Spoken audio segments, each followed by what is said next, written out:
The Others est un film d'horreur sorti en 2001 dans lequel on suit Grace, qui est une mère jouée par Nicole Kidman, qui doit vivre avec ses deux enfants qui sont photosensitifs, qui ont une sorte d'allergie à la lumière, qui implique que leur maison, qui est un grand manoir très imposant, assez vieux, cette maison doit être couverte de rideaux pour bloquer la lumière.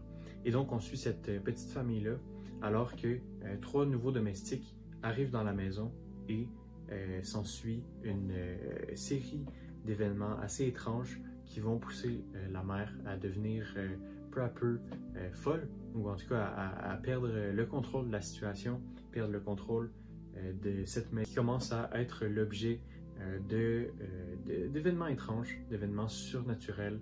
Et donc voilà, c'est ce qu'on va voir. J'ai beaucoup aimé The Others. C'est un film qui est très réussi, particulièrement à cause de son scénario. Donc je veux tout de suite en parler. C'est un film dans lequel toutes les scènes sont utiles, toutes les scènes ont une utilité puis permettent d'enrichir l'intrigue. Et c'est sur cette intrigue-là que repose tout le film au final. Puis aussi sur la performance de Nicole Kidman qui, selon moi, n'est pas tout à fait réussie, mais disons que la partie où elle doit devenir folle fonctionne plutôt bien. Je vais revenir sur les performances tout à l'heure.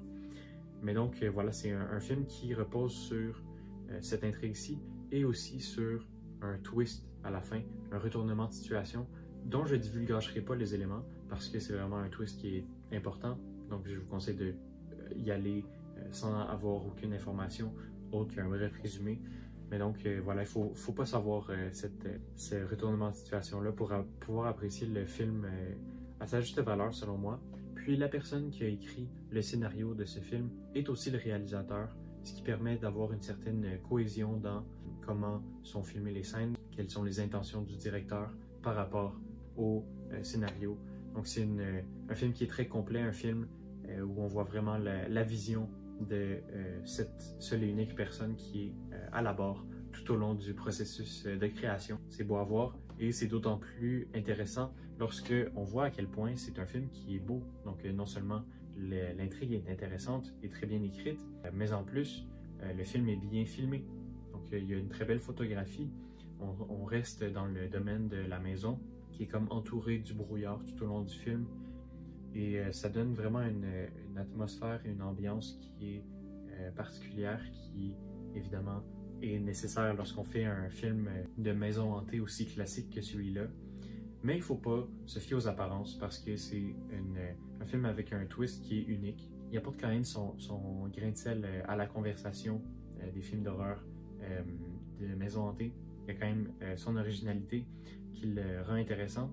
Mais donc voilà. Je m'éparpille un peu, mais j'ai encore à dire un détail sur tout ce qui est visuel. Il y a des jeux de certaines scènes où on joue vraiment avec l'aspect visuel pour faire peur d'une façon qui est originale, que peu de films d'horreur font. Je pense notamment à cette peinture qui est sur le mur, puis de la façon dont c'est éclairé, on a l'impression que c'est un visage d'une vraie personne. Je pense aussi au voile de la petite fille. En tout cas, je veux pas divulgacher les choses, mais il y a certaines scènes qui sont vraiment visuellement attrayantes, qui donnent naissance à des symboles qui sont mémorables. Donc voilà. Enfin, j'aimerais parler de la performance de certains acteurs. Donc première chose, les enfants. Les deux enfants sont super forts dans ce film-là. Ils donnent une performance qui est crédible, qui est adéquate. En tout cas, moi, j'ai vraiment cru à leur jeu d'acteur, particulièrement la petite fille qui a un rôle important, un rôle quand même difficile, mais qui réussit vraiment à nous vendre son personnage. Ensuite, évidemment, il y a Nicole Kidman, que, étonnamment, je ne l'ai pas tant apprécié dans ce film-là. Donc, parfois, j'ai eu l'impression qu'elle surjouait. Ça fait peut-être partie du personnage, mais ça m'a un peu sorti du film.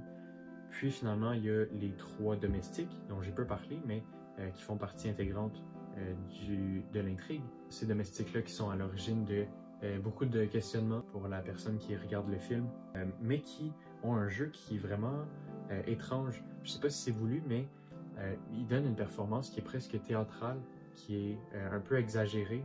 Puis c'est peut-être aussi dû au fait qu'on les filme souvent tous ensemble dans le même plan, un peu à la manière d'une pièce de théâtre. Mais voilà, je ne suis pas certain de l'effet qui était voulu à travers cette intention artistique-là, mais ça permet de faire ressortir les trois domestiques, Ils ont vraiment l'air d'être un peu en dehors de l'histoire, puis ça rajoute au mystère. Mais donc voilà, c'est un film dont je n'avais jamais entendu parler avant hier. Et c'est étonnant parce que c'est quand même un film qui a été populaire, qui a été bien apprécié à la sortie du film, puis je pense qu'il est encore apprécié aujourd'hui. Mais je n'étais jamais tombé dessus, donc je ne sais pas si vous en avez déjà entendu parler. Si ce n'est pas le cas, je vous invite vraiment à aller voir ce film-là parce que il est bien écrit. Puis si vous aimez le sous-genre des maisons hantées, le sous-genre même de l'horreur psychologique, ce film-ci, The Others, est un peu un précurseur de la mode de l'horreur psychologique des années 2010 et réussit vraiment à rendre une ambiance horrifique intéressante, une ambiance horrifique qui est quand même unique, qui est recherchée. Et donc, pour ces raisons, j'ai bien apprécié le film et je vous le conseille. Et donc, voilà, c'est pas mal ce qui conclut ma critique de The Others, Les Autres, sorti en 2001. J'espère que vous l'avez apprécié puis que je vous ai donné le goût d'aller voir ce film. Et donc, voilà, je vous remercie beaucoup d'avoir regardé cette vidéo puis on se retrouve la semaine prochaine pour une nouvelle vidéo. Merci beaucoup.